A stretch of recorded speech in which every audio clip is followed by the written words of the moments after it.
বাড়তি কিছু দিয়ে আমার মনে হয় না দরকার পড়ে।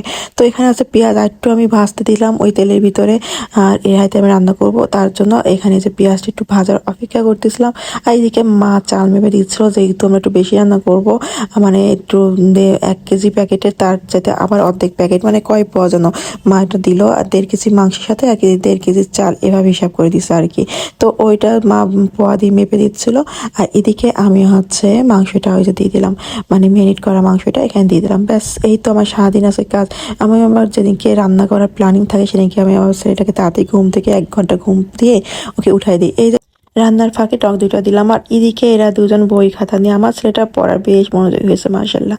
তো আলুটাতে আমার ওই যে জাফরান দেওয়ার একটু ইন্টারেস্ট লাগে, আমার কাছে বেশ ভালো লাগে। আর এখানে হচ্ছে দুধ আর চিনিটা আমি এখানে দিয়ে দিলাম।